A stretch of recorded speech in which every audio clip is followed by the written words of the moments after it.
Hello बच्चों, welcome back to our channel. तो I hope बच्चों आप बहुत अच्छे होगे और आप अपनी बोर्ड की तैयारी बहुत अच्छे से कर रहे होगे। तो बच्चों आज हम एक स्पेशल लेक्चर लेके आए हैं आपके लिए, जो कि होगा केमिकल काइनेटिक्स से रिलेटेड जो मोस्ट इंपॉर्टेंट क्वेश्चंस हैं। आज वो क्वेश्चंस हम इस लेक्चर में डिस्कस करेंगे। तो बच्चों जैसा कि आपके बोर्ड के एग्जाम आने वाले हैं और आपका बहुत सारा सिलेबस है, तो बच्चों उस सिलेबस को हम क्वेश्चंस के थ्रू बहुत ही इजी वे में कंप्लीट करेंगे। और क्वेश्चंस के साथ साथ हम जो कॉन्सेप्ट होगा, जो थ्योरीज होगी और जो इम्पोर्टेंट चीज़ होंगी, मैं क्वेश्चंस के थ्रू आपको बताता जाऊंगा, जिससे कि आपकी तैयारी में आपको हेल्प मिल सके। तो बच्चों स्टार्ट करते हैं आज का जो लेक्चर है अपना। तो बच्चों मैं आपसे वही बात कहूंगा कि जब भी मैं कोई क्वेश्चन दिया करूँ तो सबसे पहले आप उससे उसको खुद से करने का ट्राई करा करिए। जब आपको समझ में नहीं आएगा देन मेरे सॉल्यूशन देखा करिए। ठीक है ना बच्चों? तो स्टार्ट करते हैं बच्चों आज का लेक्चर। तो बच्चों देखो, आज के लेक्चर में हम क्वेश्चंस में क्या बोल रहा है, ये बोल रहा है कि the thermal decomposition of N acid is a first order reaction. यानी कि हमें क्या दे रखा है, हमें दे रखा है बच्चों, गिवन क्या हमारे पास, कि यहाँ पर दे रखी है मेरे पास first order reaction. First order reaction, ठीक है ना बच्चों? मेरे को फर्स्ट ऑर्डर रिएक्शन दे रखी है। अब वो बोल रहा है कि उसका जो रेट कांस्टेंट है, ठीक है, वो रेट कांस्टेंट मेरे पास कितना दे रखा है, 2.3 इंटू 10⁻³ सेकेंड इनवर्स। ठीक है, तो मेरे पास ये रेट कांस्टेंट दे रखा है मेरे पास। ठीक है ना बच्चों? अब वो मुझसे पूछा कैलकुलेट करो कि कितना टाइम लगेगा जब उसका 3/4 of initial quantity of acid decompose हो गया होगा। ठीक है ना बच्चों? तो बच्चों जैसा कि आप लोग जानते हो, जो फर्स्ट ऑर्डर रिएक्शन होती है उसकी इक्वेशन कैसे बनती है, वो बनती है लॉग A/A0/A इक्वल्स टू क्या होती है मेरे पास, के टी अपॉन 2.303। ये होती है मेरे पास equation for first order reaction. ठीक है ना बच्चों? ये होती है मेरे पास equation for first order reaction के लिए। ठीक है ना बच्चों? तो ये होती है। अब बच्चों आप ये चीज देखिए कि यहाँ पर देखो ए नॉट क्या है। ए नॉट है मेरे पास इनिशियल कंसंट्रेशन। क्या है मेरे पास? Initial concentration. इनिशियल कंसंट्रेशन, ठीक है ना बच्चों? और ए क्या है मेरे पास? कंसंट्रेशन। कंसंट्रेशन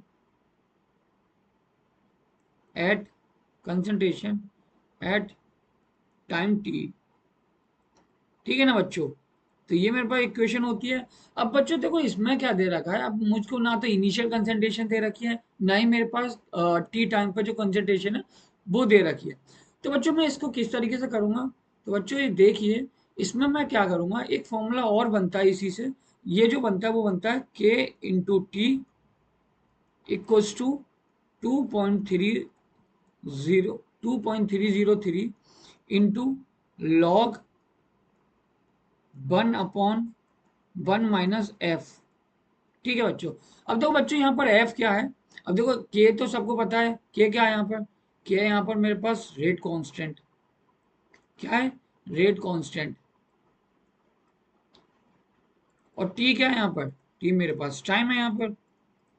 ठीक है ना बच्चों? अब देखो यहाँ पर एफ क्या है बच्चों, यहाँ पर एफ जो है वो है फ्रैक्शन।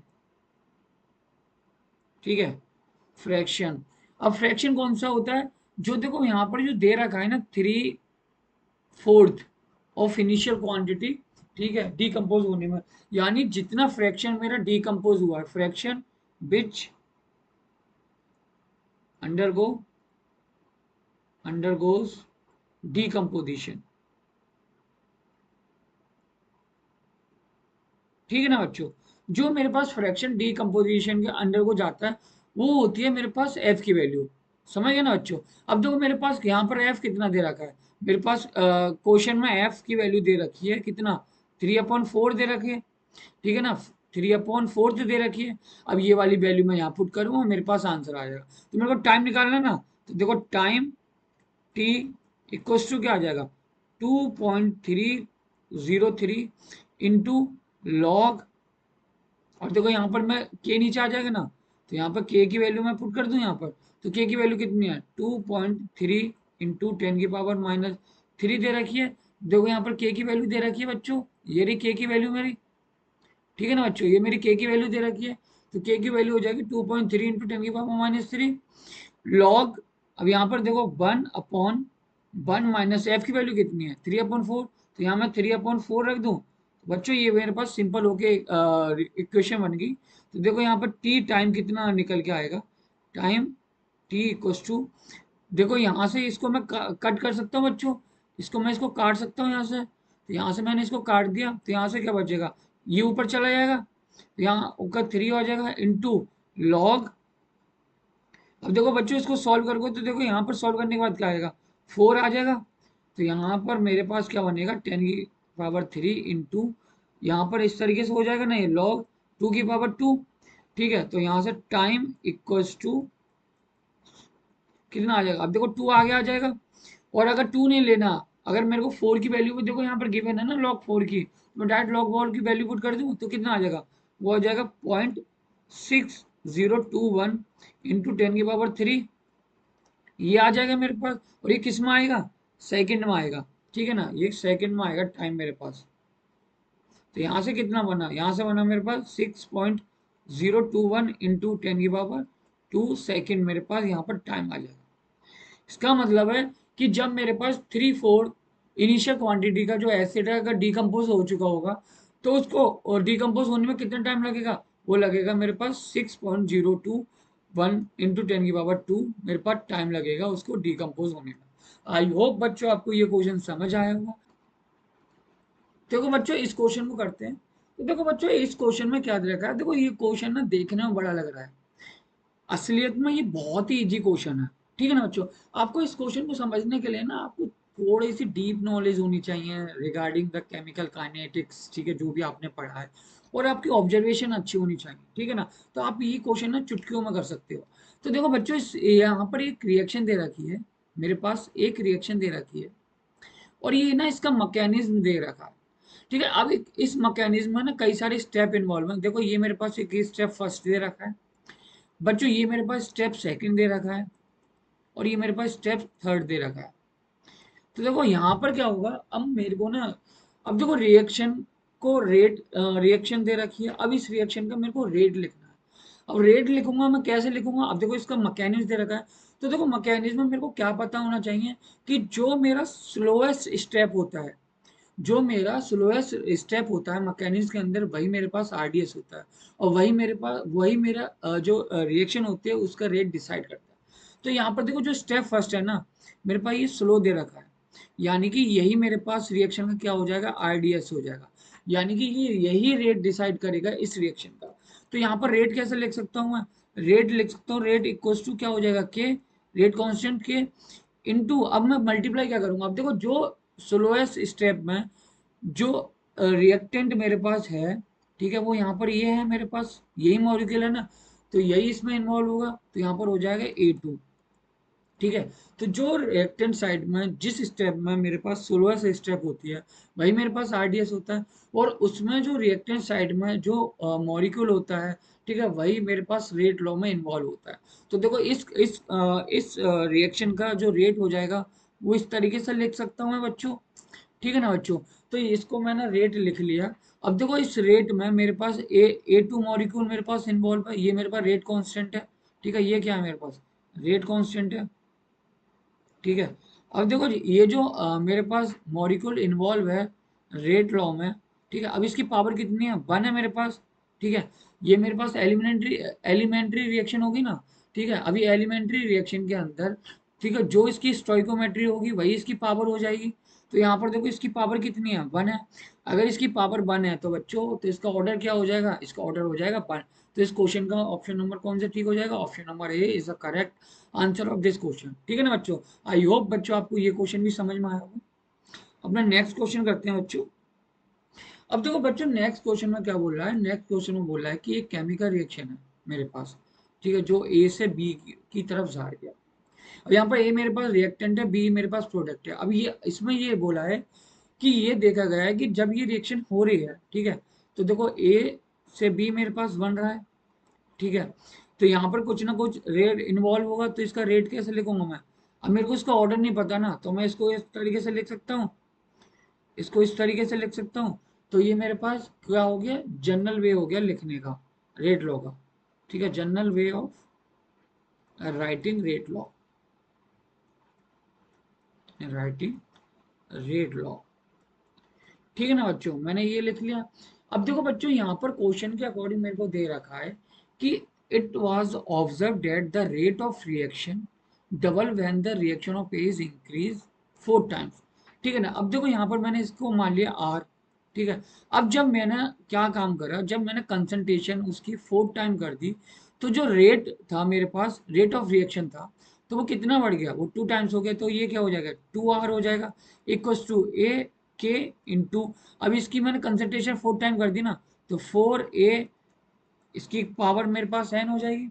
ये बन गया मेरा, ये मेरे अकॉर्डिंग टू क्वेश्चन हो गया, अकॉर्डिंग टू क्वेश्चन हो गया बच्चों ये, ठीक है। तो इसको सिंपल कर दूं तो 2R इक्वल्स टू क्या हो जाएगा, ये हो जाएगा 4 की पावर n, और ये हो जाएगा KAN, ये हो जाएगा, ठीक है। अब देखो बच्चों, इसकी जगह मैं R लिख सकता हूँ, यहाँ पर मैं ये लिख सकता हूँ ना, इसकी जगह रेट ऑफ रिएक्शन जो थी, इसको मैं इस तरीके से लिख सकता हूँ आर। तो यहाँ पर हो जाएगा 2R इक्वल्स टू 4 की पावर n इंटू आर। अब देखो बच्चों, आर से आर कैंसिल आउट हो जाएगा मेरे पास, ठीक है, ये आर से आर कैंसिल आउट हो जाएगा ना। तो यहाँ से मेरे पास क्या बना, मेरे पास बना 4 की पावर n इक्वल्स टू 2 हो जाएगा। इसको मैं और सिंपल वे में लिख सकता हूँ, 2 की पावर 2n इक्वल्स टू 2 हो जाएगा। अब देखो यहाँ पर सीधा सीधा कंपेयर कर सकता हूँ ना मैं, यानी कि 2n इक्वल्स टू किसके बराबर है, 1। तो n की वैल्यू मेरे पास क्या आ जाएगी, 1/2। तो यही मेरे पास क्या हो जाएगा, यही मेरे पास हो जाएगा बच्चों क्या, इसका ऑर्डर। तो ऑर्डर ऑफ रिएक्शन क्या आ जाएगी मेरे पास, हाफ, ठीक है ना। तो ऑर्डर जो पूछी थी मुझसे इस रिएक्शन का क्या हो जाएगा, हाफ। तो option number C is the correct answer of this question. I hope बच्चों आपको ये क्वेश्चन भी समझ में आया होगा। तो बच्चों अपना नेक्स्ट क्वेश्चन करते हैं। तो बच्चों देखो, नेक्स्ट क्वेश्चन में ये एक असर्शन और रीजन टाइप का क्वेश्चन है, ठीक है। इस टाइप के बहुत सारे क्वेश्चंस आपके एग्जाम में पूछे जाते हैं, ठीक है। ये काफी सारे ऑप्शन दे रखे हैं। अब हमको ना देखना है कि असर्शन और रीजन दे रखा है, वो इसको देखना है।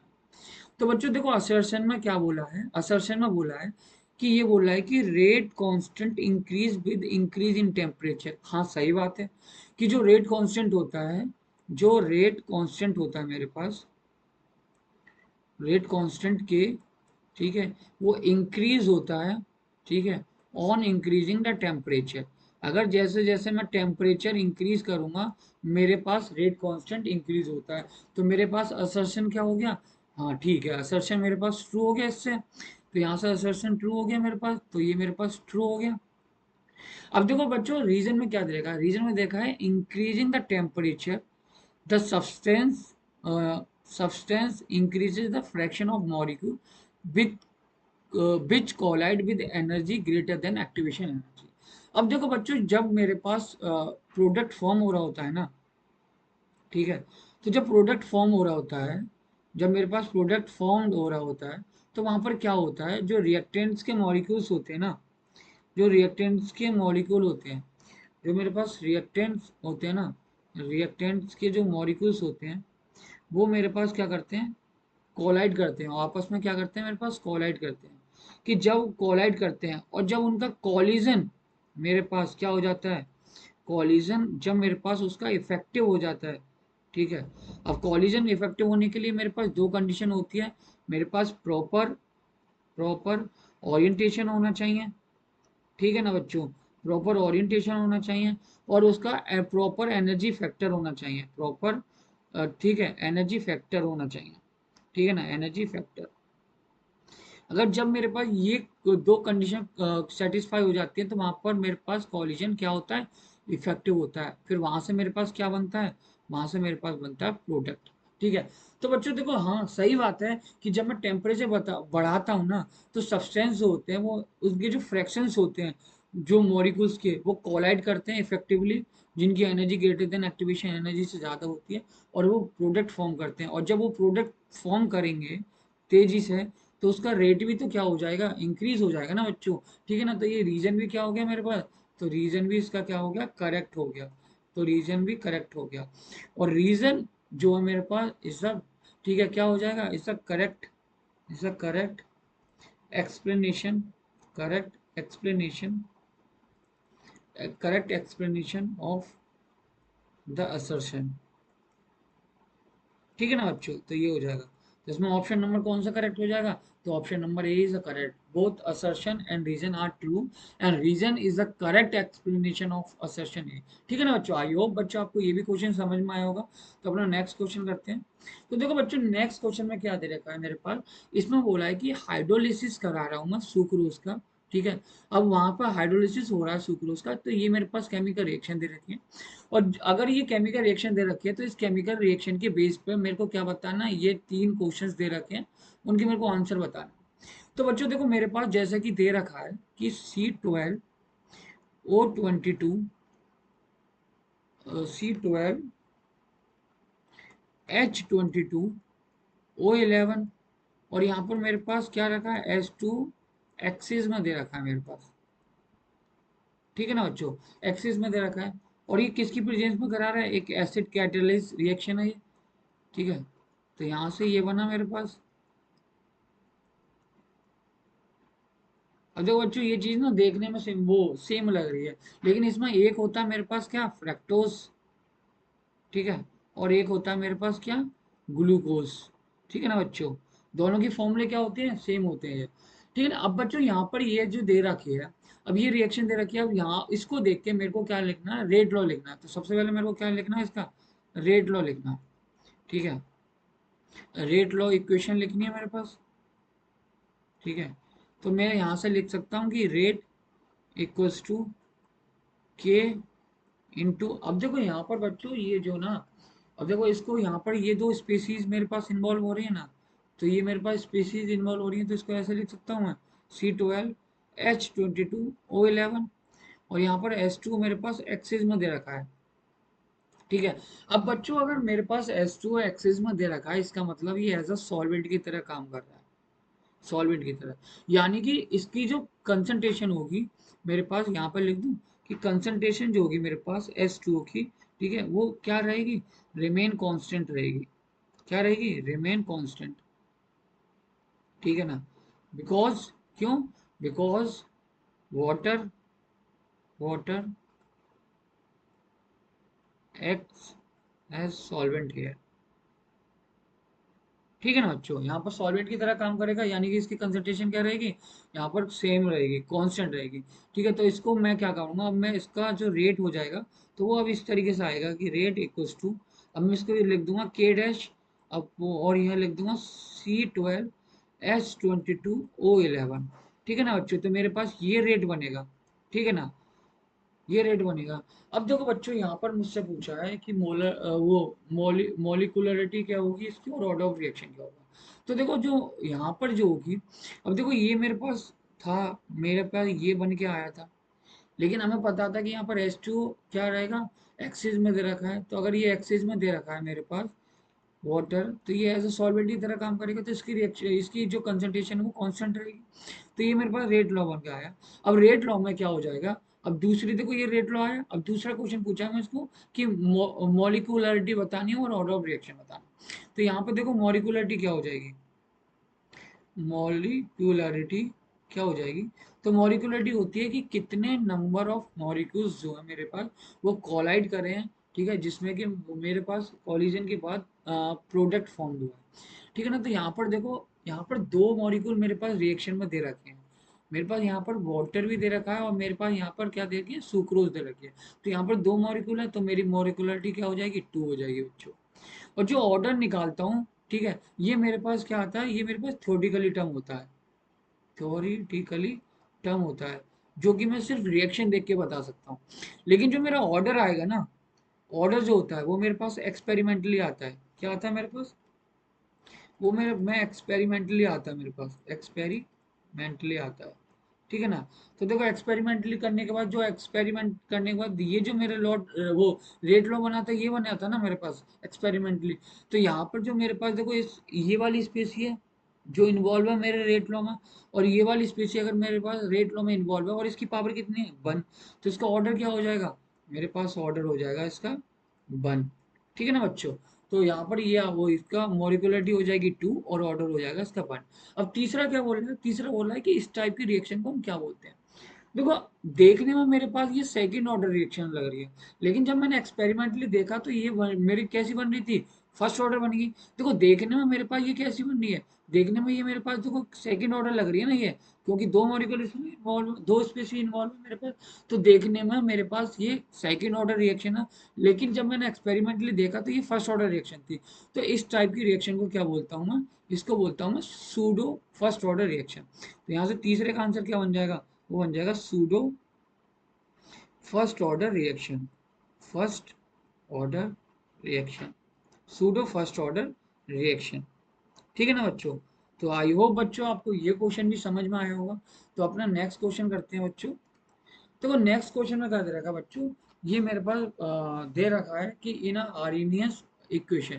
तो देखो बच्चों आर्हीनियस इक्वेशन क्या होती है, तो देखो बच्चों आर्हीनियस इक्वेशन होती है मेरे पास, आर्हीनियस इक्वेशन जो होती है, ठीक है, वो मेरे पास होती है क्या, एक होती है के इक्वल्स टू ए ई की power minus E A upon R T. ठीक है बच्चों। यहाँ पर के क्या है मेरे पास, यहाँ पर के है मेरे पास रेट कांस्टेंट। क्या बच्चों, रेट कांस्टेंट है यहाँ पर। ठीक है। यहाँ पर ए क्या है मेरे पास, ये होता है मेरे पास आर्हीनियस कांस्टेंट, आर्हीनियस कांस्टेंट बच्चों। ठीक है। अब ई ए क्या है यहाँ पर, एक्टिवेशन एनर्जी बच्चों, एक्टिवेशन एनर्जी हो गई, एक्टिवेशन एनर्जी। ठीक है। आर क्या है यहाँ पर, universal gas constant, universal gas constant. ठीक है ना बच्चों। और टी क्या है यहाँ पर बच्चों, ये टी है टेम्परेचर। ठीक है। अब बच्चों ये जो आर्हीनियस इक्वेशन दे रखी है ना, ये एक्सपोनेंशियल फॉर्म में है, ये कौन सी है, एक्सपोनेंशियल फॉर्म है, एक्सपोनेंशियल फॉर्म। ठीक है, एक्सपोनेंशियल फॉर्म है बच्चों ये। अब मेरे को क्या, मैं क्या काम करूंगा, अब मैं देखो यहाँ पर लॉग ले लेता हूँ। अब मुझसे देखो यहाँ पर क्या पूछा है, मेरे को पूछा है, अब देखो यहाँ पर व्हेन लॉग के इज प्लॉटेड अगेंस्ट 1/t। तो यहाँ पर लॉग की टर्म में पूछा है, तो मैं इसको लॉग की टर्म में कन्वर्ट कर लूंगा। तो इसको मैंने लॉग ले लिया दोनों साइड। तो यहाँ पर मैं अगर लॉग लेता हूँ दोनों साइड, अब देखो सबसे पहले मेरे को एल एन लेना पड़ेगा। मैंने एल एन के इक्वल्स टू क्या हो जाएगा, एल एन ए माइनस का क्या हो जाएगा। अब देखो एल एन यहाँ पर ये हो जाएगा ना, तो यहाँ पर ये हो जाएगा E A upon R T. समझ गए ना बच्चों यहाँ पर। तो यहाँ हो जाएगा मेरे पास, ये आ जाएगा निकल के। तो यहाँ पर सिंपल ये वाली इक्वेशन बनी। अब देखो यहाँ पर मेरे पास ये लॉग दे रखा है टू द बेस ई। यहाँ पर इसका मतलब क्या होता है, अब यहाँ पर एल एन जो दे रखा है, एल एन को मैं इस तरीके से लिख सकता हूँ 2.303 लॉग। ठीक है। यहाँ पर ये हो जाएगा, इसको मैं इस तरीके से लिख सकता हूँ। तो यहाँ पर, और यहाँ पर ये क्या हो जाएगा, टू द बेस 10 हो जाएगा यहाँ। ठीक है ना। तो यहाँ पर इसको मैं इस तरीके से लिख सकता हूँ। तो इसको मैंने इसको कन्वर्ट कर दिया इसमें। तो यहाँ पर हो जाएगा 2.303 लॉग के इक्वल्स टू, इसको भी ऐसे लिख सकता हूँ, इसको लिख सकता हूँ 2.303 log A minus E A upon R T. ठीक है ना बच्चों। तो यहाँ से मैं इसको कैसे लिख सकता हूँ, अब देखो 2.303 को इधर साइड ले जाऊंगा। तो यहाँ से मेरे पास, इसको मैं यहाँ करके दिखा देता हूँ। तो यहाँ पर इसको ऐसा हो जाएगा कि log के इक्वल्स टू, तो क्या हो जाएगा, log ए माइनस का ई ए अपॉन 2.303। ठीक है, क्या बन जाएगा आर टी। तो ये मेरे पास सिंप्लीफाई हो गया आगे रिएक्शन। ठीक है ना। तो ये एक्सपोनेंशियल फॉर्म वो इक्वेशन थी, मैंने उसको लॉगरिथम में कन्वर्ट कर दिया। तो बच्चों अब देखो यही मेरे पास पूछा है कि अगर लॉग के को, ठीक है, लॉग मतलब कि लॉग के मेरे पास किस पर आ जाएगा, ये मेरे पास हो जाएगा बाई एक्सिस पे। ठीक है ना। अब मेरे को किसके अगेंस्ट करा है, तो ये 1/, इसको मैं ऐसा कर लिख सकता हूँ कि 1/t के अगेंस्ट। तो देखो ये मेरे पास क्या हो गया, ये मेरे पास x हो गया, यानी कि ये मेरे पास y हो गया, ये मेरे पास x हो गया। तो ये मेरे पास स्लोप आ गया ना बच्चों। ठीक है। तो ये मेरे पास स्लोप आ गया। तो यहाँ से मेरे पास स्लोप कितना आया निकल गया, अगर मैं स्लोप देखूंगा तो स्लोप आया मेरे पास माइनस का ई ए अपॉन में 2.303 आर आ जाएगा मेरे पास। तो ये मेरे पास स्लोप निकल के आ गया, और ये मेरे पास क्या आ जाएगा, ये मेरे पास आ जाएगा इंटरसेप्ट। ठीक है, ये क्या आ जाएगा, इंटरसेप्ट। क्यों, क्योंकि देखो इसको मैं ऐसे कंपेयर कर सकता हूँ ना, y equals to M X plus C, इससे कंपेयर कर सकता हूँ ना मैं यहाँ पर। तो बाई मेरे पास लॉग किया हो गया, और देखो एम एम क्या हो गया मेरे पास, ये स्लोप हो गया, एक्स एक्सिस ये 1/t हो गया, सी क्या हो गया मेरे पास, ये इंटरसेप्ट हो गया। तो देखो इसका आंसर क्या हो जाएगा, इंटरसेप्ट मेरे पास लॉग ए है, तो लॉग ए मेरे पास ये इंटरसेप्ट है। स्लोप क्या है, माइनस ई अपॉन 2.303 r। मेरा option number D is the correct answer of this question. I hope बच्चों आपको ये क्वेश्चन भी समझ में आया होगा। तो अपना नेक्स्ट क्वेश्चन करते हैं। अब देखो बच्चों नेक्स्ट क्वेश्चन में क्या दे रखा है, नेक्स्ट क्वेश्चन में ये मेरे पास एक क्वेश्चन दे रखा है कि इसमें बोला है कि the following initial rate data were obtained for the reaction. अब ये मेरे पास रिएक्शन दे रखी है बच्चों, ठीक है। अब ये रिएक्शन दे रखी है, अब ये रिएक्शन से मेरे पास एक्सपेरिमेंट किए गए काफ़ी टाइम, ठीक है। 3 बार यहाँ पर एक्सपेरिमेंट किए गए। अब वो एक्सपेरिमेंट करने के बाद मुझे कुछ चीज़ ऑब्जर्व हुई, ठीक है। तो यहाँ पर ये बताया गया है कि एक्सपेरिमेंट 1 में मैंने इसकी कितनी कंसंट्रेशन ली, और एक्सपेरिमेंट 1 में मैंने Br2 की कितनी कंसंट्रेशन ली, और उसका इनिशियल रेट कितना निकल के आया है, ये मेरे को बता रही है। तो ये बोल रहा है कि ये क्वेश्चन में कि इस कोई रिएक्शन को देखो, और ये डाटा जो गिवन है इन चीज़ों को इंटरप्रेट करके एनालाइज करके मेरे को इन 3 क्वेश्चन दे रखे हैं, उनके आंसर निकालना। तो सबसे पहले दे रखा है कि what is the order with respect to NO and Br2 in the reaction. तो सबसे पहले मेरे को देखो यहाँ पर मैंने मान लिया रेट, मान ली मैंने रेट जो इक्वल्स टू मान लिया मैंने के इक्वल्स टू क्या हो जाएगा, एन की पावर, मैंने यहाँ एक्स मान ली, NO की पावर एक्स, और मैंने यहाँ मान ली Br2 की पावर बाई मान ली मेरे पास, ठीक है। तो ये मैंने एज्यूम कर लिया अपनी तरफ से ये रेट, ठीक है। ये इस रिएक्शन का मैंने रेट अपनी तरफ से एज्यूम कर लिया कि इस तरीके का होगा। तो यहाँ पर 3 टाइम्स एक्सपेरिमेंट किए गए हैं। तो जब एक्सपेरिमेंट नंबर फर्स्ट किया गया, ठीक है, एक्सपेरिमेंट नंबर जब फर्स्ट किया गया, ठीक है, तो वहां से क्या था, वहां पर मेरे पास NO कितनी कंसिडर, तो वहां पर जो रेट निकल के आया, इनिशियल रेट यानी रेट जो निकल के आया, तो वो आया 1.0 इंटू 10⁻³ इक्वल्स टू के रेट कांस्टेंट इंटू मैंने कंसंट्रेशन NO की कितनी ली थी, वो ली थी 0.05, और ये इसकी पावर क्या है एक्स, और यहाँ से मैंने Br2 की कंसंट्रेशन क्या ली थी, वो ली थी 0.05 बाई, ठीक है ना बच्चों। ये थी, अब देखो ये मैंने मान ली इक्वेशन नंबर फर्स्ट। जब मेरे पास एक्सपेरिमेंट नंबर 2 कराया गया, ठीक है, एक्सपेरिमेंट नंबर मेरे पास क्या कराया गया, एक्सपेरिमेंट नंबर मेरे पास 2 कराया गया, तो वहां से जो रेट आया निकल के वो आया 3.0 इंटू 10⁻³ इक्वल्स टू क्या आया, के रेट कांस्टेंट। अब देखो यहाँ पर इसकी कंसंट्रेशन तो सेम रही है ना, तो NO की कंसंट्रेशन सेम रही थी, तो 0.05 एक्स। अब देखो किसकी कंसंट्रेशन चेंज की थी, Br2 की कंसंट्रेशन चेंज की थी, तो कितनी की थी 0.15 वाई। तो ये मेरे पास इक्वेशन, यहाँ पर इक्वेशन 2 मान लिया। अब देखो बच्चों, अब एक्सपेरिमेंट नंबर जो 3 था मेरे पास, एक्सपेरिमेंट नंबर 3 है, एक्सपेरिमेंट नंबर 3 है। अब देखो जब एक्सपेरिमेंट नंबर 3 किया था, तो ये रेट कितना बन गया 9 टाइम्स इंटू 10⁻³ इक्वल्स टू क्या, के रेट कांस्टेंट। अब देखो यहाँ पर इसकी कंसंट्रेशन चेंज कर दी है, और इसकी कंसंट्रेशन सेम रखी है बच्चों, ठीक है। देखना बहुत ही इजी क्वेश्चन है ये, लेकिन ऑब्जर्व करने वाला क्वेश्चन है, ठीक है ना। तो इसके पीछे कॉन्सेप्ट बहुत ही इजी है बच्चों।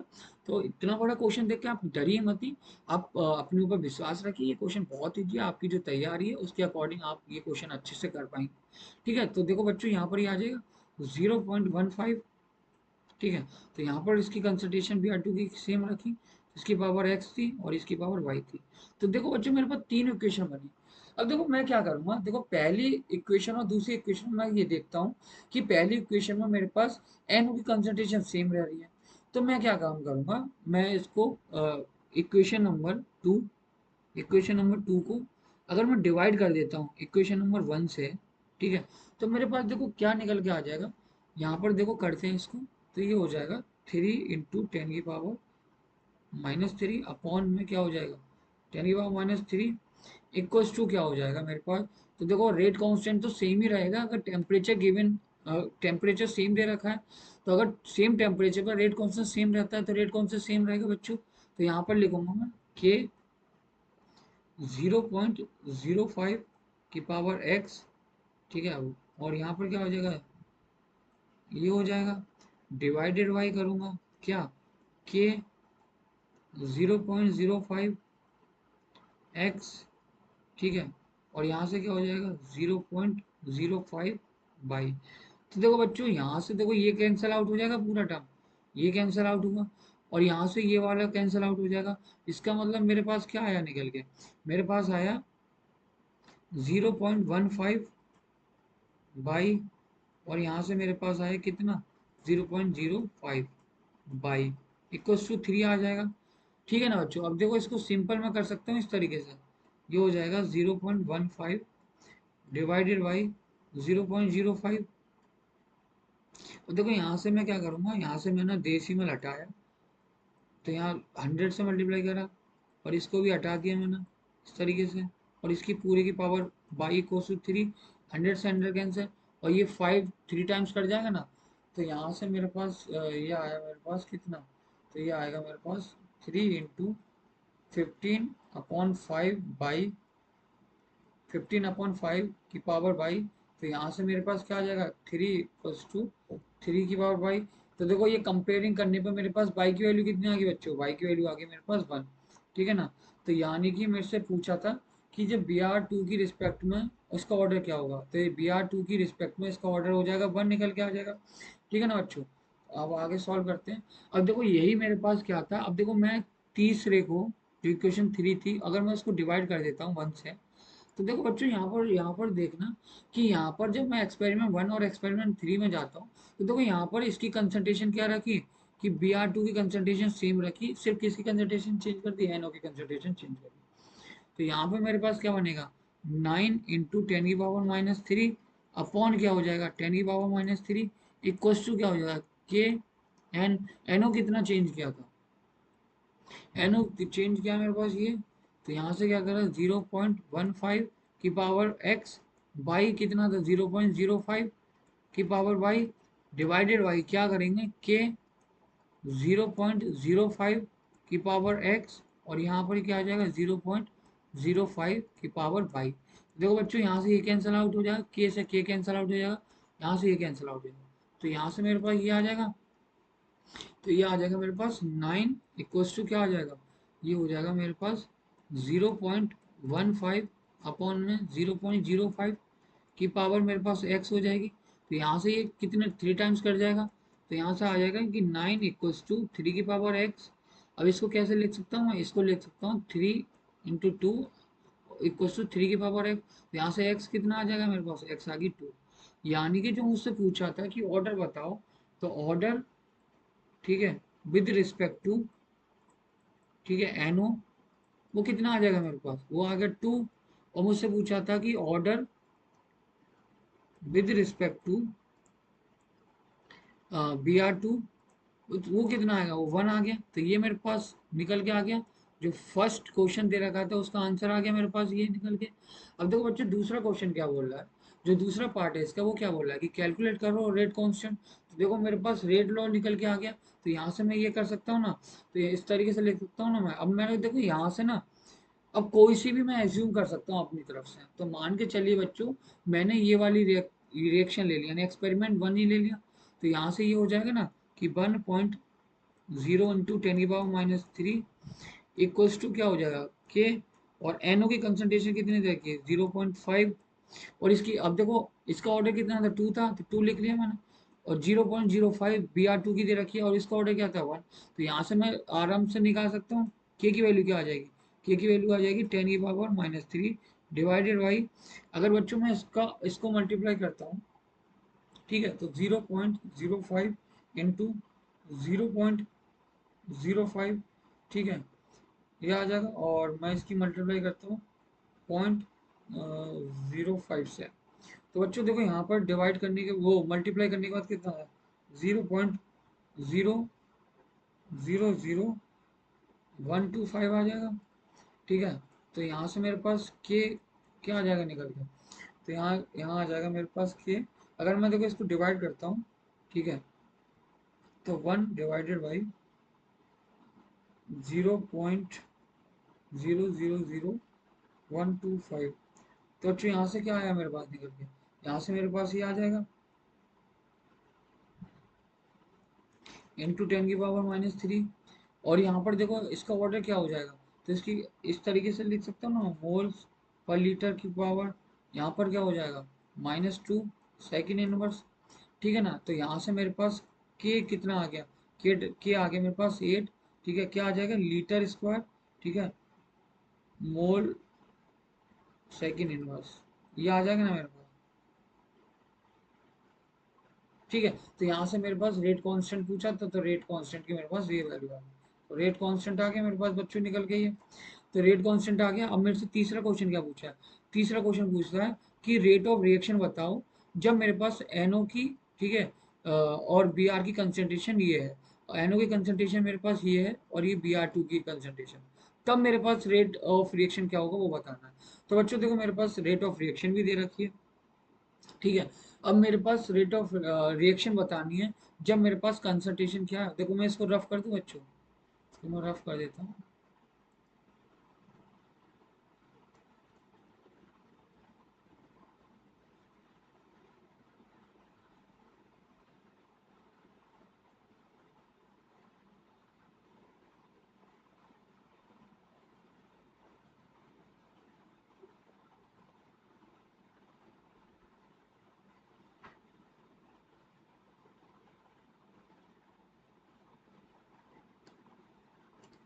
ठीक है ना बच्चों, तो देखो बच्चों तीसरे पार्ट में क्या बोल रहा है कि मेरे को रेट ऑफ रिएक्शन बताओ, रेट ऑफ रिएक्शन कितनी होगी। ठीक है ना, रेट ऑफ रिएक्शन बताओ कितनी होगी। ठीक है, जबकि वो पूछ रहा है मेरे पास क्या, कि जब मेरे पास एनओ की कंसंट्रेशन कितनी दे रखी है मेरे पास, वो एनओ की कंसंट्रेशन कितनी दे रखी है, एनओ की कंसंट्रेशन दे रखी है मेरे पास 0.4, 0.4 मोलर दे रखी है। और मेरे पास बी आर टू की कंसंट्रेशन कितनी दे रखी है, मेरे पास बी आर टू की कंसंट्रेशन दे रखी है बच्चों 0.2 मोलर। तो और मेरे पास अभी के कितना निकल के आया था, वो के निकल के आया था मेरे पास कितना 8। ठीक है, लीटर स्क्वायर पर मोल स्क्वायर सेकेंड इनवर्स, ये आया था मेरे पास निकल के। तो यहाँ से मैं निकाल सकता हूँ कि रेट ऑफ रिएक्शन क्या हो जाएगी, तो रेट इक्वल टू क्या हो जाएगा, तो ए के और एनओ, ये मेरे पास रेट लॉ बना था ना मेरे पास, ये मेरे पास रेट लॉ था। तो यहाँ से रेट पूछा है, रेट ऑफ रिएक्शन। ठीक है, रेट ऑफ रिएक्शन, अब देखो के की वैल्यू कितनी है 8, इंटू कंसंट्रेशन इसकी कितनी दे रखी है मेरे पास 0.4 का स्क्वायर कर दूंगा, इंटू कितना बी आर टू कितना 0.2 दे रखी है मेरे पास। ठीक है, तो यहाँ से ये आ जाएगी निकल के मेरे पास, सही ना बच्चों, यहाँ से मेरे पास निकल के आ जाएगी। तो 8 अगर मैं मल्टीप्लाई करता हूँ इसकी बच्चों, तो मल्टीप्लाई करने पर मेरे पास देखो क्या आएगा 0.4 इंटू 0.4 मल्टीप्लाई 0.2। तो बच्चों देखो ये बना मेरे पास कितना 0.032। ठीक है, अब इसको क्या करूँगा मैं, इसको मैंने मल्टीप्लाई किया 8 से मल्टीप्लाई कर दूंगा, तो मेरे पास बनेगा 0.256।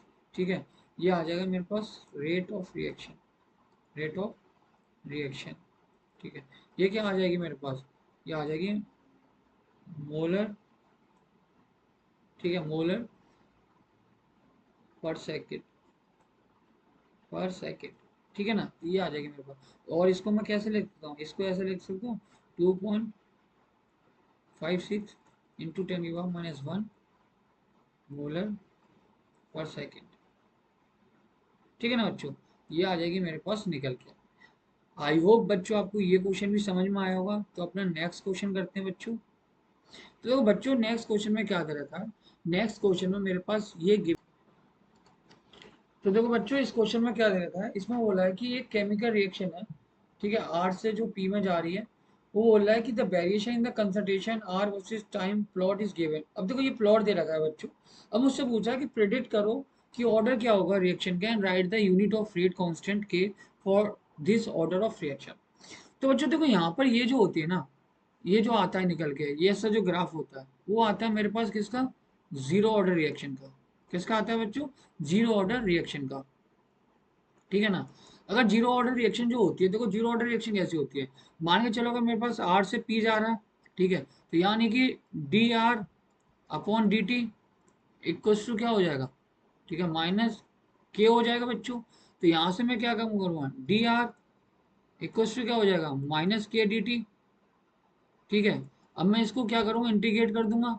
ठीक है, इंटीग्रेट करने के बाद ये कहाँ से कहाँ गया, मान के चलिए इनिशियली इसकी क्या थी, कंसंट्रेशन आर नॉट थी और कुछ टाइम के बाद आर हो गई, तो यहाँ से क्या हो जाएगा, R minus R naught equals to क्या हो जाएगा मेरे पास, माइनस के टी हो जाएगा बच्चों। समझ गए ना, यहाँ पर माइनस के टी हो जाएगा, तो आर इक्वल्स टू क्या हो जाएगा, are not minus k T हो जाएगा बच्चों। तो देखो ये बार मेरे पास ये इक्वेशन आ जाएगी। अब ये जो इक्वेशन बनती है ये किसके लिए है, देखो ये मान के चली थी मैंने जीरो ऑर्डर रिएक्शन। ठीक है, तो ये जीरो ऑर्डर रिएक्शन के लिए ना, ये किसके लिए, zero order reaction, zero order reaction है। तो बच्चों यहाँ पर देखिए, यहाँ पर ये क्या है मेरे पास, बाई हो गया, ये मेरे पास क्या है, सी हो गया, और टाइम के बीच में तो ये मेरे पास एक्स हो गया और ये मेरे पास एम हो गया। तो मैं कंपेयर करके बता सकता हूँ ना। तो ये पूछा predict the order of the reaction, तो ऑर्डर क्या हो जाएगा इस रिएक्शन का, तो ऑर्डर हो जाएगा इसका जीरो, तो जीरो ऑर्डर रिएक्शन है। और right the unit of the rate constant, तो रेट कांस्टेंट की मेरे पास यूनिट क्या होगी, तो अगर मैं रेट कांस्टेंट की जो यूनिट निकालूंगा, तो रेट कांस्टेंट की जो बच्चों यूनिट होगी, कांस्टेंट की के की, वो कितनी होती है, तो यूनिट जो बताता हूँ मैं, mole per litre, one minus N second inverse होता है। यहाँ पर एन क्या है बच्चों, यहाँ होता है order of reaction, order of reaction होता है यहाँ पर बच्चों। तो यहाँ पर ऑर्डर ऑफ रिएक्शन है, इसका मतलब है कि यहाँ पर अब देखो ऑर्डर कौन कितना निकल के आया, यहाँ पर मेरे पास जीरो है, तो रेट कांस्टेंट अगर मैं एन की वैल्यू जीरो रखूंगा, तो रेट कांस्टेंट की जो यूनिट आएगी क्या आएगी, तो रेट कांस्टेंट की जो मेरे पास यूनिट आएगी बच्चों, रेट कांस्टेंट के की जो यूनिट आएगी वो कितनी आएगी मेरे पास, तो वो आ जाएगी मोल पर लीटर सेकेंड इनवर्स। ठीक है ना, तो ये मेरे पास क्या आ जाएगी, ये मेरे पास रेट कांस्टेंट की यूनिट आ जाएगी निकल के, जो कि मुझसे इस क्वेश्चन में पूछा गया था। ठीक है, इसको अब देखो मुझसे पूछा है कि what is the slope of the curve. अब देखो बच्चों यहाँ पर मेरे पास सारी चीजें लिखी हुई है, तो यहाँ पर मेरे पास क्या हो जाएगी, R equals to R naught, ठीक है, माइनस का के टी।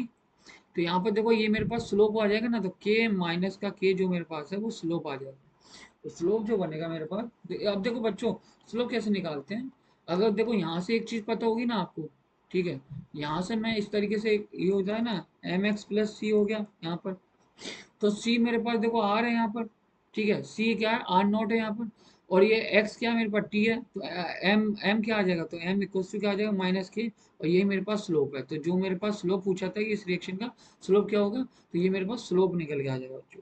तो स्लोप होगा मेरे पास माइनस के, तो माइनस के मेरे पास स्लोप आ जाएगा निकल के इसका। आई होप बच्चों आपको ये क्वेश्चन भी समझ में आया होगा। तो अपना नेक्स्ट क्वेश्चन करते हैं।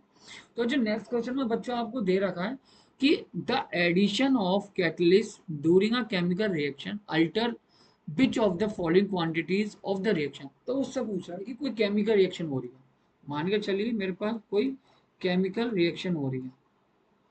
ठीक है, अब केमिकल रिएक्शन हो रही है, तो उसमें क्या काम करा मैंने, ऐड कर दिया क्या, catalyst.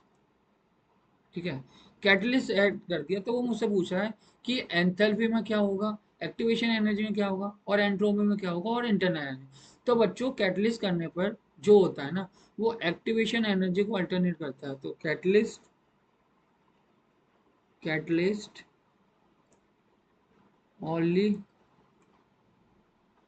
Altars the activation energy, activation energy. ठीक है, ये सिर्फ एक्टिवेशन एनर्जी को अल्टरनेट करता है। ठीक है, यहाँ ये क्या करता है, ये ना तो एंथैल्पी को करता है, ना ये एंट्रोपी को करता है, और ना ये इंटरनल एनर्जी को करता है।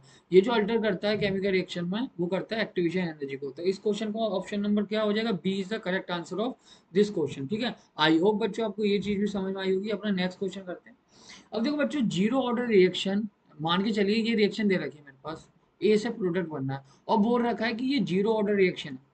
तो मेरे को बताना है टी हाफ कितना होगा। तो देखो for zero order reaction, for zero order reaction, zero order reaction के लिए बच्चों क्या होता है, ये आता है ना निकल के मेरे पास, A equals to A naught minus k t आता है बच्चों निकल के।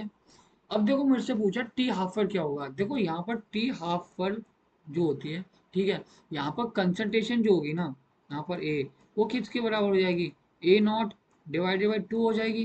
ठीक है, एट टी हाफ पर जो कंसंट्रेशन है ना वो कितनी हो जाएगी, ए नॉट अपॉन 2 हो जाएगी। अब ए नॉट क्या है मेरे पास, ए नॉट है मेरे पास क्या, initial concentration of A, initial concentration, concentration of A. ठीक है ना, तो इनिशियल कंसंट्रेशन जो है ए की वो मेरे पास दे रखी है ए नॉट। और ये पूछा है कि जब मेरे पास टी हाफ हो जाएगा, जब टाइम, ठीक है, जब टी हाफ हो जाएगा एट टी हाफ पर, तो ए कितने वो कंसंट्रेशन ए कितनी हो जाएगी, ए नॉट बाई 2 हो जाएगी। बस यहाँ पर वैल्यू पुट करिए इसकी, तो A naught divided by 2 equals to क्या हो जाएगा, concentration A naught minus k t. ठीक है, यहाँ पर ये टी हाफ कर दूंगा मैं इसको। ठीक है ना, तो यहाँ से मेरे पास निकल के आ जाएगा टी हाफ। तो यहाँ से टी हाफ मेरे पास कितना निकल के आएगा, मैं इसको इधर करूँगा तो ये करने के बाद क्या आ जाएगा, तो ये आ जाएगा ए नॉट माइनस ए नॉट 2, यहाँ पर किया है ना, तो यहाँ से ये हो जाएगा, तो यहाँ से आ जाएगा टी हाफ इक्वल्स टू, तो यहाँ से जाएगा ना, तो ये एक है हाफ है, तो यहाँ से क्या आ जाएगा, इस तरीके से लिख सकता हूँ 2 के। तो मेरे पास ये निकल के आया, यानी कि टी हाफ कितना आएगा निकल के, मेरे पास टी हाफ निकल के आया इक्वल्स टू 2 के। तो मेरे पास ये टी हाफ निकल के आ गया। ठीक है, इस रिएक्शन का, तो जो रिएक्शन दे रखी थी उसका टी हाफ निकल के आ गया, तो इसका ऑप्शन कौन सा ठीक हो जाएगा, तो option number D is the correct answer of this question. ठीक है, आई होप बच्चों आपको ये भी क्वेश्चन समझ में आया होगा। तो अपना नेक्स्ट क्वेश्चन करते हैं। तो बच्चों नेक्स्ट क्वेश्चन में क्या था, ये बोला है कि the rate of a gaseous reaction triples when temperature is increased from 70 degree Celsius to 27 degree Celsius. अब कैलकुलेट करा रहा है मुझसे क्या, calculation, calculate the energy of activation for the reaction. तो बच्चों देखो, अकॉर्डिंग टू आर्हीनियस, जैसा कि आपको पता है, अकॉर्डिंग टू आर्हीनियस, आर्हीनियस, ठीक है, ये होता है कि log k equals to log a minus E A divided by 2.303 R T. ये होती है मेरे पास इक्वेशन। ठीक है, आर्हीनियस इक्वेशन है ये मेरे पास। ठीक है, ये मेरे पास क्या है, आर्हीनियस, आर्हीनियस इक्वेशन। ठीक है ना बच्चों। अब देखो बच्चों, यहाँ पर बोल रहा है कि, यहाँ पर बोल रहा है कि जब 17 डिग्री सेल्सियस दे रखा था, ठीक है, तब वो मान वहां से जब 17 डिग्री सेल्सियस से जब वो 27 डिग्री सेल्सियस में गया, तो उसका रेट क्या हो गया, ट्रिपल हो गया। जो रेट कांस्टेंट था वो 3 गुना बढ़ गया। तो देखो यहाँ पर क्या कर सकते हैं, मान के चलिए, अब देखो ये टेम्परेचर होता है ना यहाँ पर, वो हम यहाँ केल्विन में पुट करते हैं। ठीक है, तो यहाँ पर जो टेम्परेचर आ जाएगा मेरे पास, केल्विन में पुट करूंगा, तो मान के चलिए जब मेरे पास टेम्परेचर था वैन, ठीक है, यहाँ पर हो जाएगा when temperature equals to 70 degree Celsius. अब मैं इसको केल्विन में कन्वर्ट करूंगा, क्यों, क्योंकि जो आर्हीनियस इक्वेशन के अंदर जो टेम्परेचर रखता हूँ ना वो केल्विन में आता है।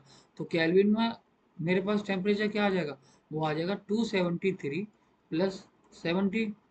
ठीक है, तो ये आ जाएगा मेरे पास केल्विन में, तो इसको ऐड कर दूंगा तो कितना आएगा, तो ये आएगा 290 केल्विन आ जाएगा। ठीक है ना बच्चों, तो यहाँ पर इसको पुट कर दूं मैं इसमें, तो यहाँ पर मेरे को मान के चलिए कि के लॉग के यहाँ आ जाएगा log A minus E A upon 2.303 into 290 into कितना आ जाएगा, ये आ जाएगा आर।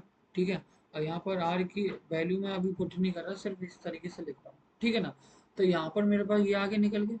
अब देखो वैन, अब मैं मान के चलता हूँ वैन टेम्परेचर कितना था 27 डिग्री सेल्सियस, तो इसको भी मैं केल्विन में कन्वर्ट कर देता हूँ बच्चों। तो इसको केल्विन में कन्वर्ट करूंगा तो 273 प्लस 27, तो कितना आ जाएगा, 300 केल्विन हो जाएगा। ठीक है ना बच्चों, तो यहाँ पर मैं लगा सकता हूँ, तो यहाँ हो जाएगा लॉग। अब देखो यहाँ पर जब मेरा टेम्परेचर 27 डिग्री सेल्सियस हुआ था, तो मेरे पास जो रेट कांस्टेंट था वो 3 गुना होगा इसका। अगर जो 17 डिग्री सेल्सियस पर मेरे पास जो रेट कांस्टेंट था, कि अब वो 27 डिग्री पे कितना हो गया, 3 के हो गया।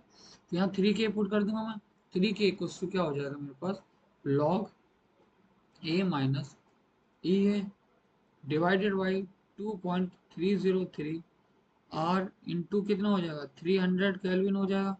ठीक है, तो यहाँ से क्या हो जाएगा, अब देखो इक्वेशन नंबर ये 2 बन गई, ये इक्वेशन नंबर मेरे पास क्या होनी 1, तो मैं इक्वेशन 2 को माइनस कर दूंगा, तो इक्वेशन सेकंड को जब मैं माइनस कर दूंगा इक्वेशन फर्स्ट में से, ठीक है, तो मेरे पास ये क्या आएगा, तो ये आ जाएगा मेरे पास log 3 के माइनस log के इक्वल्स टू, तो देखो ये तो कैंसिल आउट हो जाएगा, log a minus E A divided by 2.303 R into 300 kelvin. ठीक है, माइनस का करूंगा, अब देखो माइनस का करूंगा तो log ए, अब ये माइनस का ये प्लस हो जाएगा ना, तो प्लस का ई ए अपॉन क्या हो जाएगा 2.303 आर इंटू 290 केल्विन। ठीक है, तो बच्चों देखो यहाँ से ये कैंसिल आउट हो जाएगा, तो अब देखो लॉग की प्रॉपर्टी होती है ये माइनस में, तो ये इस तरीके से लिख सकता हूँ मैं इसको, तो log 3 के अपॉन के हो जाएगा, तो के से के कैंसिल आउट हो जाएगा, इक्वल्स टू क्या लिख सकता हूँ, अब देखो ये हो जाएगा मेरे पास E A divided by 2.303 R into 290 minus का कितना हो जाएगा E A upon 2.303 R 3 R into 300। ठीक है, तो ये आ जाएगा मेरे पास, तो ये आया मेरे पास, ये बन गया मेरे पास। ठीक है ना बच्चों, तो अब मैं आगे लिख दूँ इसको, तो देखो बच्चों मेरे पास क्या आया निकल के, मेरे पास आया log 3 इक्वल्स टू क्या आ जाएगा, अब ई ए मैं कॉमन ले लेता हूँ, ई ए और 2/3 आर कॉमन ले लिया, तो यहाँ पर कितना बचा था मेरे पास, यहाँ बचा था मेरे पास 290, और यहाँ पर क्या बना था, ये आ जाएगी मेरे पास, तो इसको मैं सॉल्व कर लूंगा, तो log 3 इक्वल्स टू क्या हो जाएगा, ये डिवाइडेड बाय 2.303 आर। ठीक है, तो यहाँ से इस तरीके से लिख सकता हूँ एलसीएम लेके मैं इसको 290 इंटू 300 इस तरीके से ले सकता हूँ, और मेरे पास इसको मैं इधर ले जाऊँ, ठीक है, तो इसको अगर मैं इधर, तो ई ए निकालना है ना मेरे को, तो ई ए कितना निकल के आएगा, वो आएगा 2.303 R R into 290 into 300 divided by कितना हो जाएगा 10 हो जाएगा ना बच्चों। ठीक है ना, तो ये मेरे पास आ जाएगा, तो यहाँ से ये आ जाएगा ना मेरे पास। अब देखो बच्चों मेरे पास ये गिवन है कि 2.303 आर इक्वल्स टू कितना 19.15 दे रहा है।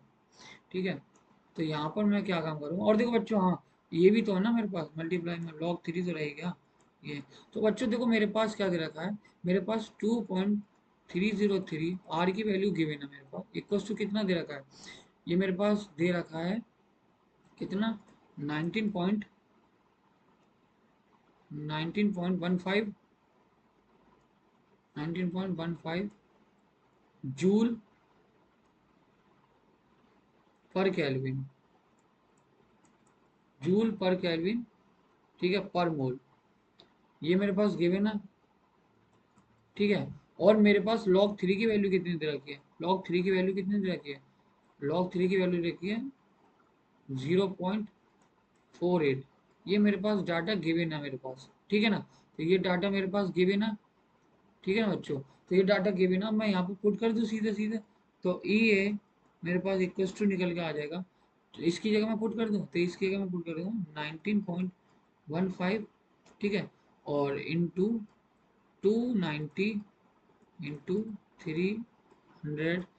ठीक है, और इसकी log 3 की वैल्यू 0.48 डिवाइडेड बाई कितना आ जाएगा मेरे पास बच्चों, डिवाइडेड बाई आ जाएगा 10। ठीक है, यूनिट क्या होगी इसकी, देखो यूनिट होगी केल्विन से केल्विन, तो ये तो कैंसिल आउट हो जाएगा, तो यहाँ से हो जाएगा यानी जूल पर केल्विन पर मोल।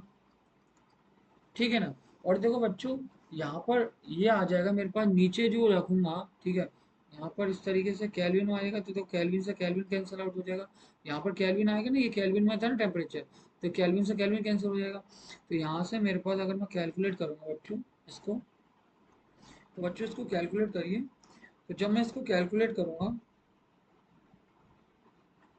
तो कैलकुलेट करते हैं। तो 19.15 multiply by 290 multiply by 300 multiply by 0.48 divide by 10। तो बच्चों जो मेरे पास निकल के आई है, तो वो ई है, जो आई है मेरे पास निकल के कितना आएगी, 79970.4 जूल पर मोल आई है मेरे पास निकल के। ठीक है, तो इसको मैं कन्वर्ट कर सकता हूँ किलो जूल में। तो ई इक्वल्स टू कितना आ जाएगा बच्चों, तो ये आ जाएगा 79.970, ठीक है, किलो जूल पर मोल मेरे पास आंसर आ जाएगा। ठीक है ना। तो एक्टिवेशन एनर्जी पूछी थी बच्चों मुझसे कितनी होगी, तो एक्टिवेशन एनर्जी कितनी होगी मेरे पास 79.970 किलो जूल पर मोल मेरे पास एक्टिवेशन एनर्जी निकल के आ जाएगी। तो इसका आंसर मेरे पास आ गया। तो मुझसे पूछा था कि कैलकुलेट करो एक्टिवेशन एनर्जी क्या होगी इस रिएक्शन की, तो वो कितनी निकल के आई, वो निकल के आई 79.970 किलो जूल पर मोल। आई होप बच्चों आपको ये क्वेश्चन भी समझ में आया होगा। तो अपना नेक्स्ट क्वेश्चन करते हैं। तो नेक्स्ट क्वेश्चन में क्या दे रखा है बच्चों, नेक्स्ट क्वेश्चन में पूछ रखा है कि जब एक कैटलिस्ट है, when a catalyst increases the rate of reaction then the rate constant. तो बोल रहा है कि अगर मेरे पास कैटलिस्ट है, ठीक है, कैटलिस्ट है, वो इंक्रीज कर रहा है मेरे पास, increases the rate of reaction, rate of reaction, ठीक है ना बच्चों।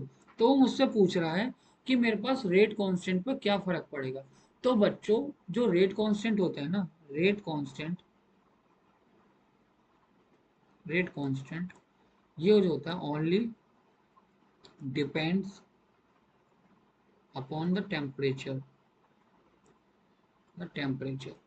तो जो रेट कांस्टेंट होता है ना बच्चों, वो सिर्फ टेम्परेचर पर डिपेंड करता है, उसका कोई भी इफेक्ट नहीं पड़ता कैटलिस्ट का। ठीक है, तो कैटलिस्ट का उस पर कोई भी इफेक्ट नहीं पड़ता, no effect of catalyst, catalyst catalyst on rate constant, rate constant. ठीक है ना बच्चों। तो ये दो चीजें आपको याद रखनी है। जो रेट कांस्टेंट है वो सिर्फ और सिर्फ टेम्परेचर पर डिपेंड करता है। ठीक है, टेम्परेचर पर डिपेंड करेगा, और कैटलिस्ट का रेट कांस्टेंट पर कोई इफेक्ट नहीं पड़ता। यानी कि जो रेट कांस्टेंट रहेगा वो रिमेन कांस्टेंट रहेगा। तो option number A is the correct answer of this question. I hope बच्चों आपको ये भी क्वेश्चन समझ में आया होगा। अपना नेक्स्ट क्वेश्चन करते हैं। तो जो नेक्स्ट क्वेश्चन देखो, एक बार फिर असर्शन और रीजन टाइप का क्वेश्चन है। ठीक है, इस टाइप के बहुत सारे क्वेश्चंस पूछे जाते हैं बच्चों। तो आपकी इन चीज़ों पर कमांड बहुत अच्छी होनी चाहिए। आपको ना बहुत डीपली चीज़ें पता होनी चाहिए, तभी आप असर्शन रीजन टाइप के क्वेश्चन कर पाएंगे। ठीक है ना। तो देखो बच्चों, जैसे कि देखते हैं कि असर्शन में क्या दे रखा है। असर्शन में दे रखा है कि order of reaction and molecularity are always same for complex reaction. तो बच्चों जैसा कि आपको पता है कि मॉलिक्यूलरिटी जो होती है, मॉलिक्यूलरिटी जो होती है आपकी, ठीक है, only define for, define for elementary reaction, reaction. जो मॉलिक्यूलरिटी जो होती है वो डिफाइन की जाती है सिर्फ किसके लिए, एलिमेंट्री रिएक्शन के लिए। और जो ऑर्डर है वो बराबर का मॉलिक्यूलरिटी के बराबर कब होता है, मॉलिक्यूलरिटी के बराबर क्या होता है, ठीक है, ओनली फॉर ऑर्डर और मॉलिक्यूलरिटी कब बराबर होती हैं, only for elementary reaction, only for elementary. ठीक है, जो जो एलिमेंट्री रिएक्शंस होती है ना, सिर्फ उसके लिए ऑर्डर ऑफ मॉलिक्यूलरिटी सेम होता है। और यहाँ पर क्या दे रखा है कि ऑर्डर ऑफ रिएक्शन और molecularity are always same for complex reaction, तो नहीं। तो असर्शन मेरा क्या हो जाएगा, रॉन्ग। तो असर्शन मेरे पास क्या हो गया, रॉन्ग हो गया मेरे पास।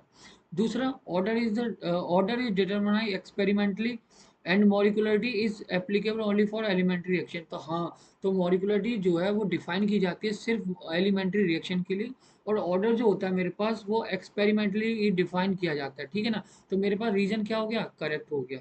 ठीक है, रीजन क्या हो गया मेरे पास, तो रीजन मेरे पास करेक्ट हो गया, और असर्शन मेरे पास गलत है। तो इसका ऑप्शन नंबर कौन सा ठीक हो जाएगा, option number D, assertion is false but reason is true. ठीक है ना। तो बच्चों आई होप आपको ये भी चीज समझ में आई होगी। तो अपना नेक्स्ट क्वेश्चन करते हैं। तो बच्चों देखो, नेक्स्ट क्वेश्चन में क्या दे रखा है, ये दे रखा है कि मेरे पास कोई फर्स्ट ऑर्डर रिएक्शन जो कि 25% कंप्लीट हो रही है 40 मिनट में। और वो बोल रहा है कि कैलकुलेट करो time of rate, time calculate the value of rate constant in what time will be reach B 80%। ठीक है ना बच्चों। तो मेरे को देखो, मान के चलो बच्चों, मेरे पास फर्स्ट ऑर्डर रिएक्शन है।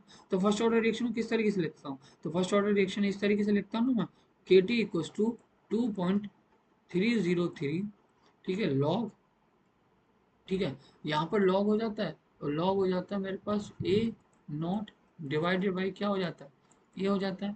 ठीक है, ए नॉट क्या होता है मेरे पास, यहाँ पर ए नॉट होता है मेरे पास क्या, initial concentration, initial concentration, concentration of reactant.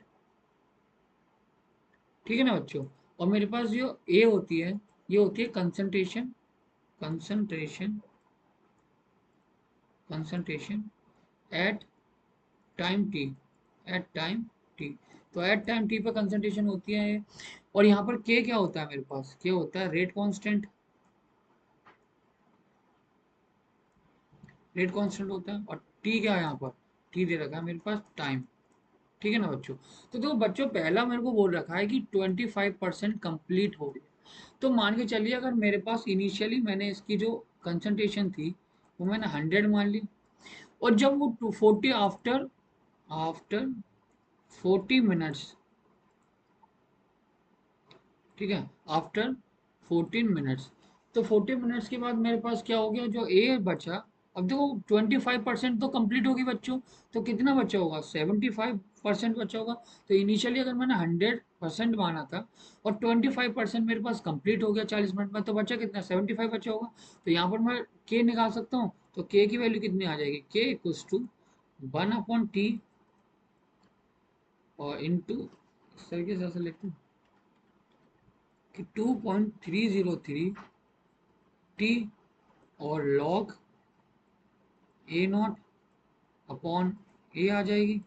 ठीक है, तो यहाँ से के कितना आ जाएगा मेरे पास, के आ जाएगा 2.303 डिवाइडेड बाई 40। ठीक है, और इनटू कितना आ जाएगा, लॉग 100/75। ठीक है, तो यहाँ से क्या आ जाएगा, अगर ये 25 से कैंसिल आउट हो जाएगा, तो ये कितने टाइम्स आएगा, 4 टाइम्स, ये कितने आएगा, 3 टाइम्स।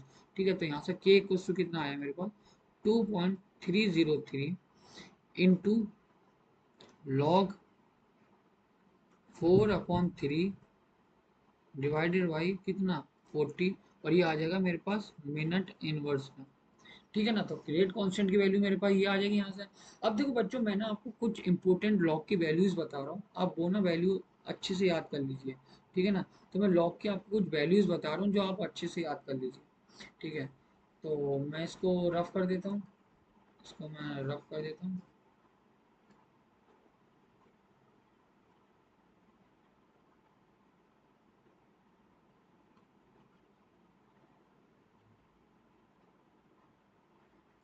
तो बच्चों, मैंने आपको कुछ लॉग की वैल्यूज बता रहा हूँ जो एज इट इज आपको याद रखनी है, क्योंकि वो आपके काइनेटिक्स में बहुत ही काम आने वाली है। तो सबसे पहले देखिए, लॉग टू की जो वैल्यू होती है वो होती है 0.301।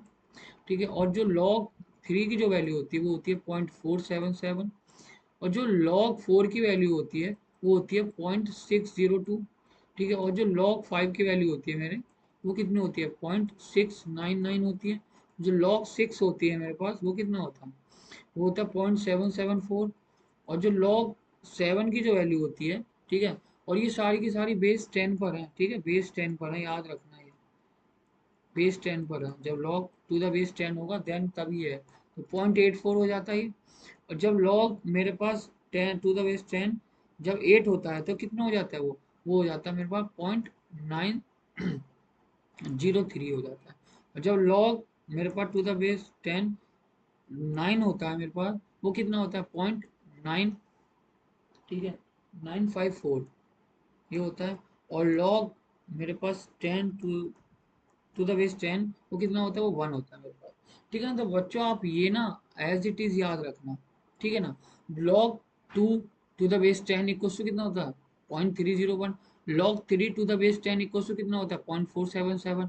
ठीक है, और log four to the base 10 equal to कितना होता है, 0.602। और log 5 to the base 10 equal to कितना होता है 0.699 और log 6 to the base 10 equal to कितना होता है 0.774। ठीक है, तो आप ये वैल्यू ना सारी याद रख लेना। तो एज इट इज आपको वैल्यूज दे रखी होंगी और आप अच्छे से इसको याद कर लेना ताकि आपको कैलकुलेशन करने में आसानी हो।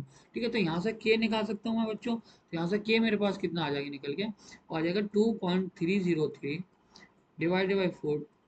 अब देखो लॉग की वैल्यू होती है ना यहाँ पर, तो यहाँ पर लॉग को मैं इस तरीके से लिख सकता हूँ कि log 4 माइनस log 3, इस तरीके से लिख सकता हूँ बच्चों, और ये हो जाएगा मिनट इनवर्स। ठीक है, अब इसको मैं यहाँ लिख ले रहा हूँ।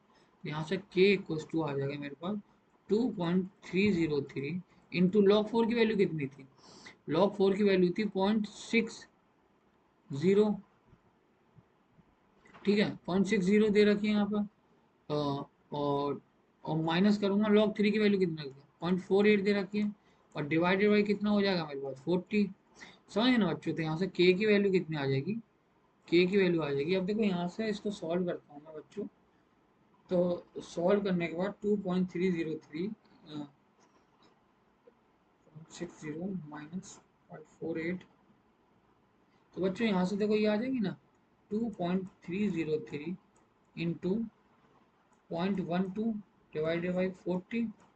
क्या आ जाएगी, यूनिट याद रखना बच्चों, minute inverse multiply by 2.303 divided by 40। तो बच्चों यहाँ से k की वैल्यू मेरे पास जो आएगी वो आएगी मेरे पास 0.00690 मिनट इनवर्स। तो ये मेरे पास रेट कांस्टेंट की वैल्यू आ गई। ठीक है, तो यहाँ से मेरे पास रेट कांस्टेंट आ गया निकल गया। अब देखो दूसरा पार्ट क्या बोल रहा है, दूसरे पार्ट में ये बोल रहा है कि कितना टाइम लगेगा मेरे को इस रिएक्शन को जब ये 80% कंप्लीट हो चुकी। ठीक है ना बच्चों, तो इसको सॉल्व करते हैं। इसको सॉल्व करते हैं, तो मैं ये वाला पार्ट रफ कर दूं बच्चों।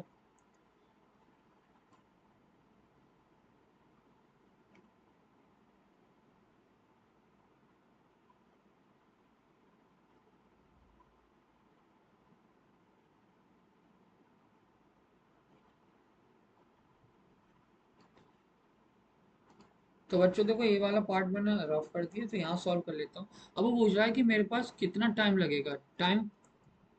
ठीक है, कितना होगा मेरे पास। ठीक है, व्हेन 80% रिएक्शन जब कंप्लीट हो चुकी होगी, रिएक्शन कंप्लीटेड। ठीक है, तो वही चीज देखो, इनिशियली मेरे पास कंसंट्रेशन कितनी थी 100।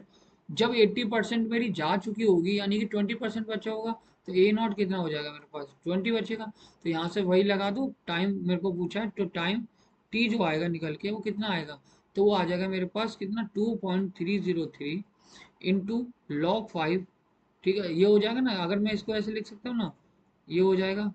तो यहाँ से मेरे पास ये 5 टाइम्स कैंसिल आउट हो जाएगा, डिवाइडेड बाई के की वैल्यू कितनी है, यहाँ पर के है ना, तो के की वैल्यू कितनी हो जाएगी 0.00609। ठीक है बच्चों, ये हो जाएगा मेरे पास, तो यहाँ से मैं निकालूंगा।